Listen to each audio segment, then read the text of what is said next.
Good afternoon student, कैसे हैं आप सब लोग? ओके, आपको यहाँ से प्रॉपर दिखाई दे रहा है?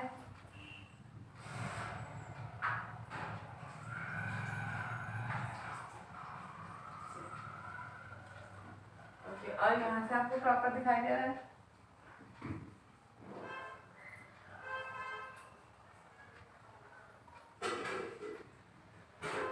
ये दिख रहा है आपको?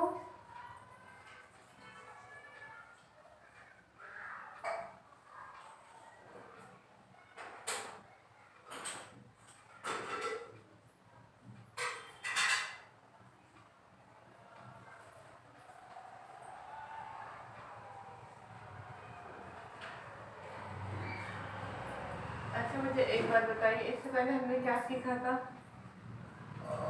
इससे पहले हमने क्या सीखा था?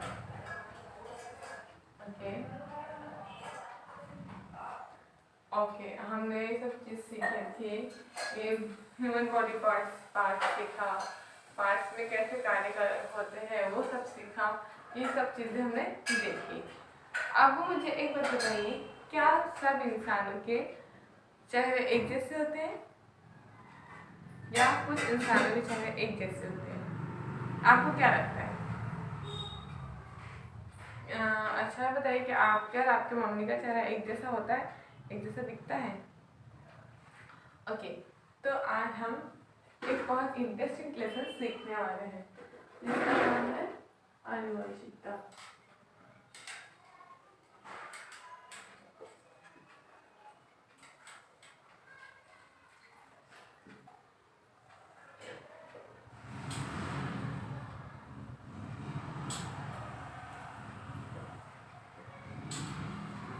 तो आनुवंशिकता बहुत सारी चीजें हो सकती है ना। हम आज क्या सीखेंगे? हम आनुवंशिकता में हम आज पहले देखेंगे वंशीगति की वंशीगति क्या होती है। जैसे कि हम और हमारी मम्मी एक जैसे दिखते हैं, है ना। तो बहुत सारे लोग बोलते हैं भाई आप आपकी मम्मी जैसे दिखते हैं, आप आपके पापा के जैसे दिखते हैं, लेकिन हमारे अंदर कुछ चीज़ें ऐसी होती है जो हमारे पूर्वजों से हटकर होती है, जो हमारे मम्मी पापा के फीचर्स होते हैं उनसे हटकर होती है। तो आज हम देखेंगे वंशीगति। वंशीगति मीन्स इनहेरिटेंस।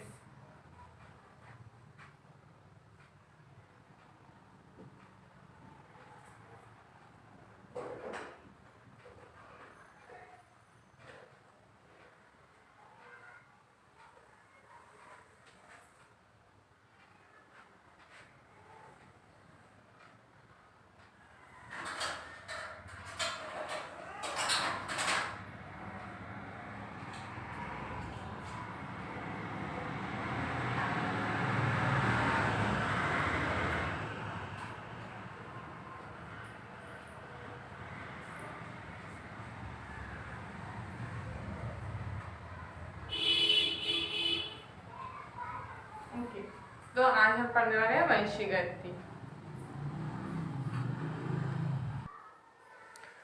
ओके, तो हम आज के जो लेसन है हमारा, उसमें हम सीखेंगे कि वंशीगति क्या होती है। वंशीगति तो इंग्लिश में क्या बोलते हैं? वंशीगति तो इंग्लिश में बोलते हैं इनहेरिटेंस।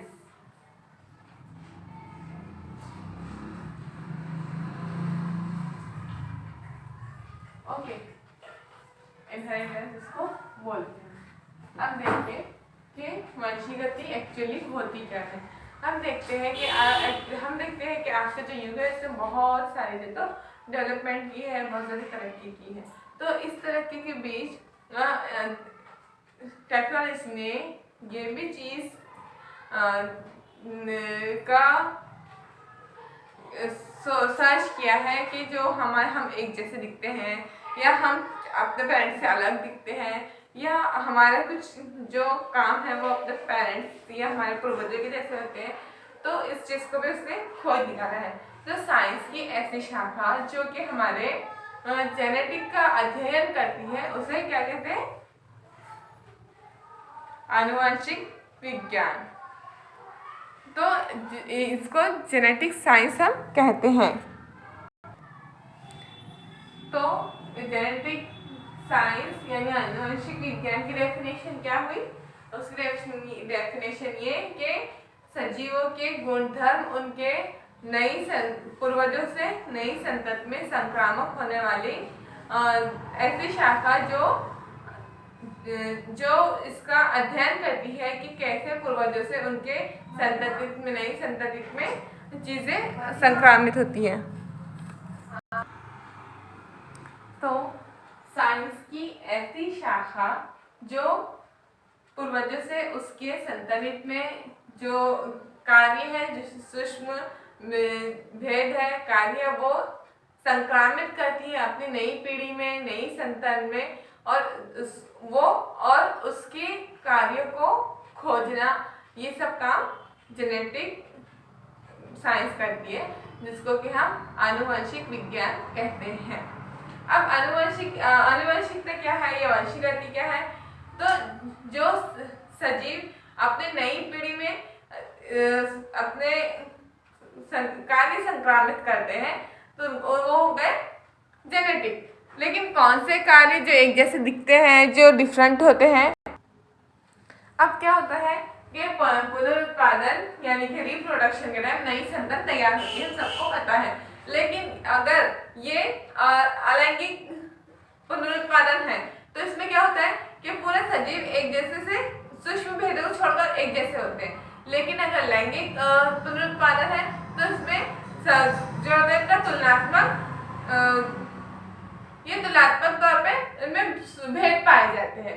तो ये चीज क्या होती है? ये वंशीगति होती है। जैसे अगर हम इसकी उदाहरण लें तो क्या होता है कि हम हमारे मम्मी से जो उसकी संतान होती है वो एक जैसी दिखती है, या हम हमारे पापा से एक जैसे दिखते हैं, लेकिन हमारे अंदर कहीं छोटे छोटे भेद होते हैं। कभी हमारे चेहरे का आकार लंबा होता है, तो क्या होता है कि लैंगिक पुनरुत्पादन से होने वाले संतान में अधिक से उनके अंदर जो भेद होते हैं अधिक तुलनात्मक तौर पे अधिक से बढ़कर इनमें भेद होता है। जैसे हम देखते इतने सारे इंसान है ना, आपकी क्लास में कितने स्टूडेंट हैं? आपकी क्लास में अगर 30 स्टूडेंट है तो 30 स्टूडेंट के 30 स्टूडेंट सेम दिखते हैं क्या? दिखते हैं सेम? नहीं। क्यों? किसी का फेस लंबा होता है, कोई फेयर होता है, किसी की हाइट ज़्यादा होती है, किसी की हाइट छोटी होती है, कोई डार्क होता है, कोई माइंडेड होता है। तो इस प्रकार सबका अलग अलग हमारे समझ में आता है, अंतर होता है, तो हम समझ जाते हैं। हमको इस बात समझ में आती है कि वंशीगति क्या है कि सबका डिफरेंस होना, सबके बीच में डिस्टेंस होना। और वंशीगति ये जेनेटिक विज्ञान क्या है? ये जेनेटिक साइंस क्या है? कि विज्ञान की शाखा जो इस चीज का अध्ययन करती है, जनुकों का और उसके होने वाले लक्षण का कार्य का विज्ञान करती है, उसका अध्ययन करती है, तो वो आनुवंशिक विज्ञान है। अब हम आगे देखेंगे कि आनुवंशिकता क्या है। ठीक है,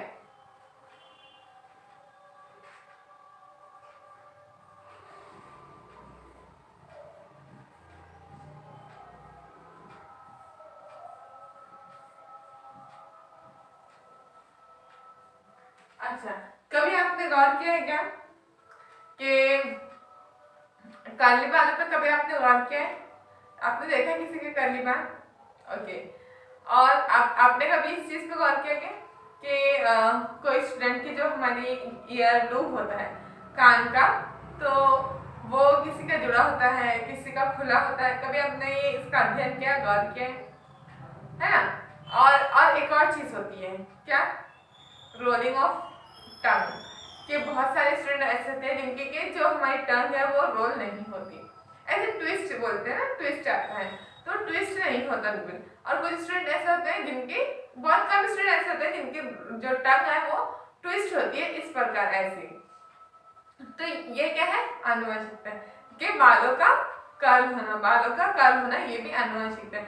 अब आजकल क्या हुआ कि हमारा अगर मन कर रहा था हम रोलर लगा के बालों को रोल कर लेते, लेकिन पहले क्या होता था कि पहले तो ये सब चीजें नहीं थी, लेकिन फिर भी हम अगर अध्ययन करें तो कि बालों का कर्ली होना, किसी को बहुत ज्यादा कर्ली हेयर होता है तो उनकी कोई हेयर स्टाइल नहीं बन पाती। तो ये चीज हमारे समझ में आती है कि कर्ली हेयर और स्ट्रेट हेयर ये दोनों भी आनुवंशिकता है।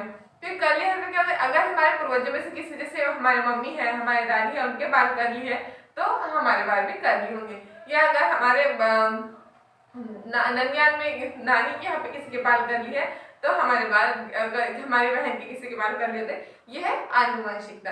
यानी कि माता पिता से उनके संतान में संक्रामित होने वाले लक्षण, जो कि मानसिक भी और शारीरिक भी, दोनों लक्षण जब हमारे माता पिता से उनकी संतान में संक्रामित होंगे तो ये कहलाएगा आनुवंशिकता।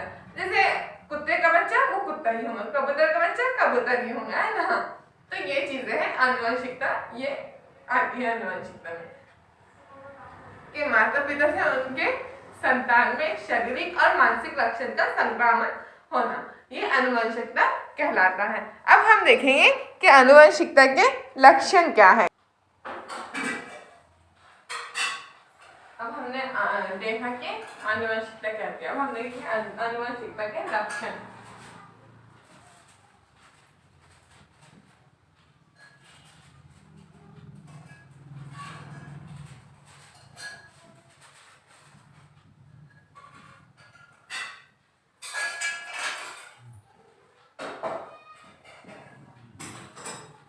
ये आनुवंशिकता के लक्षण क्या होते हैं, जैसा कि अगर हम जेनेटिक साइंस का अध्ययन करते हैं तो हमें पता चलता है कि आनुवंशिकता के दौरान जो माता पिता से उनके संतान में जो लक्षण, जो गुण संक्रामित होता है वो उनमें समानता होती है, लेकिन अधिक समानता होती है, लेकिन फिर भी सूक्ष्म भेद में पाए जाते हैं। तो ये सूक्ष्म भेद क्यों होते हैं, इसका क्या रीजन होता है, ये सब चीज हम जानेंगे। तो इसके देखने के लिए हम इसके एक उदाहरण लेते हैं कि जो वनस्पति उनमें वृद्धि के हम उदाहरण लेंगे कि वनस्पति में वृद्धि किस प्रकार होती है।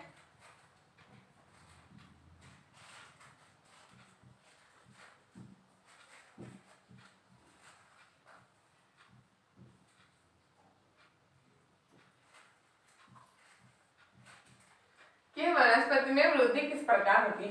हम देखते हैं कि वनस्पति जो है, जो जेनेटिक है उसमें क्या होता है कि डीएनए को कोई भी चीज किसके माध्यम से पता चलती है, वो प्रोटीन के माध्यम से पता चलती है। जब प्रोटीन का संश्लेषण होता है, प्रोटीन सिंथेसिस होता है, तो उसके माध्यम से डीएनए को वो इंफॉर्मेशन मिलती है कि किसमें क्या हमको संक्रामित करना है, या उसकी जो पेयर है, उसकी जो उसकी स्पेस है वो क्या है ना।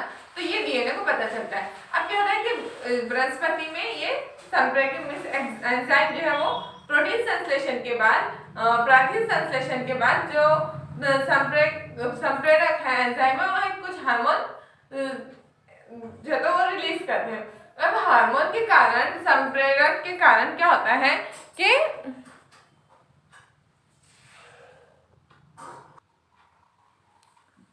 तो प्राथमिक संश्लेषण के बाद जो तो डीएनए को पूरी इंफॉर्मेशन मिलती है। अब क्या होता है कि इसकी उदाहरण हम लेंगे वनस्पति की ऊंचाई या उसकी वृद्धि। ठीक है, वनस्पति की ऊंचाई हम इसकी उदाहरण लेंगे।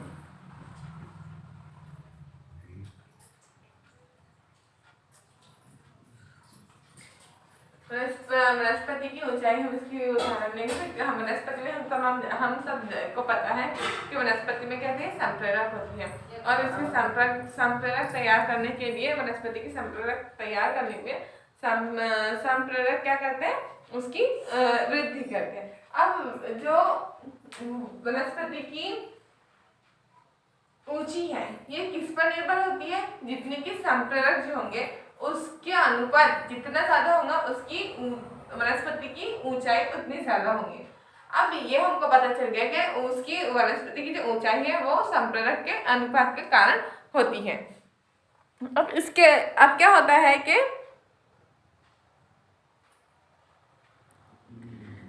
जो वनस्पति के संप्रेरक हैं उनके जो कीड़ होते हैं, उनके जो एंजाइम होते हैं, वो क्या करते हैं, ये कार्य करते हैं वनस्पति के ग्रोथ करने की का कार्य करते हैं, वनस्पति की वृद्धि का काम करते हैं।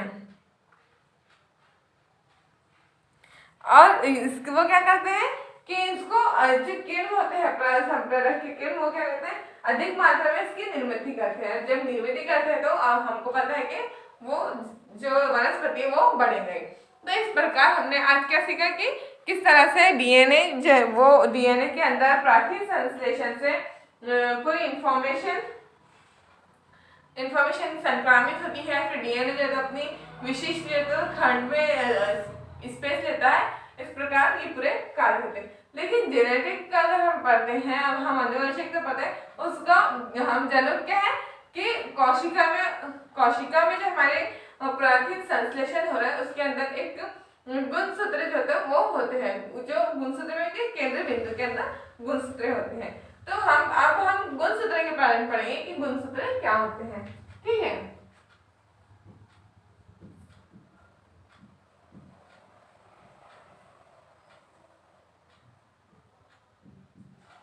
गुणसूत्र।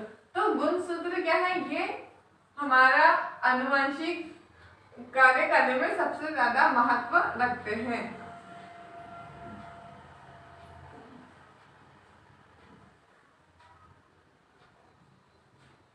हमारी आनुवंशिकता जो की है उसको मेंटेन रखने में, इन सब चीजों में गुणसूत्र बहुत महत्वपूर्ण कार्य जो है वो अदा करते हैं, महत्वपूर्ण रोल जो है वो अदा करते हैं। गुणसूत्र 4 प्रकार के होते हैं। पहले हम गुणसूत्र के ऊपर इंफॉर्मेशन लेंगे, उसके बाद हम आगे का पढ़ेंगे कि गुणसूत्र कैसे होते हैं। सबसे पहले हम देखेंगे गुणसूत्र होते कैसे। गुणसूत्र ये डबल लाइन होते हैं। ठीक है, डबल लाइन होते हैं और ये इसका केंद्र बिंदु। ठीक है,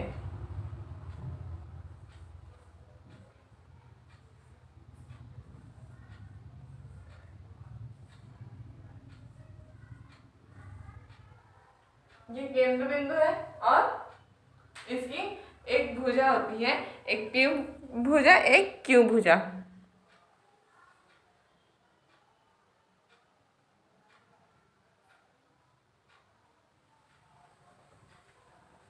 तो इसके जो ये हो गया केंद्र बिंदु। अब इसके जो ये जो पार्ट होंगे, जैसे ये है, तो इसको हम क्या बोलते हैं, भुजा।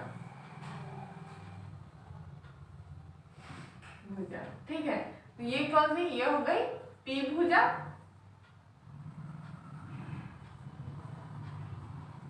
और ये क्यू भुजा।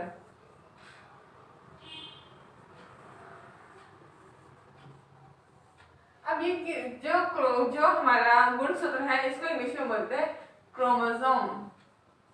क्या बोलते हैं,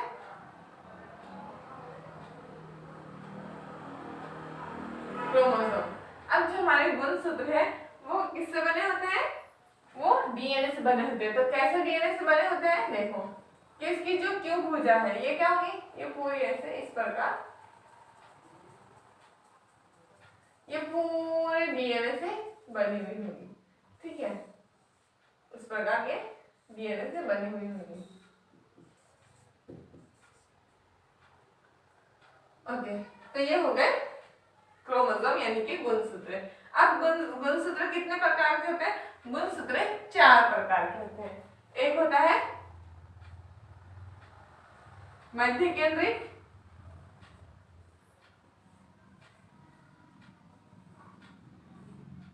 मध्य केंद्रिक, दूसरा उपमध्य केंद्रिक,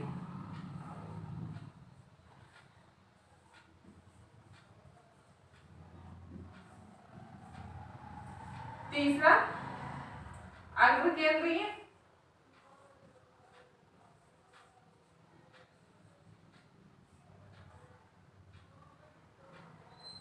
और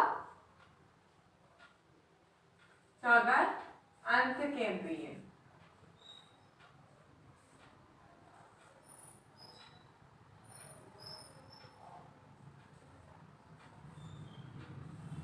ओके, तो इस प्रकार इसके 4 प्रकार हो गए।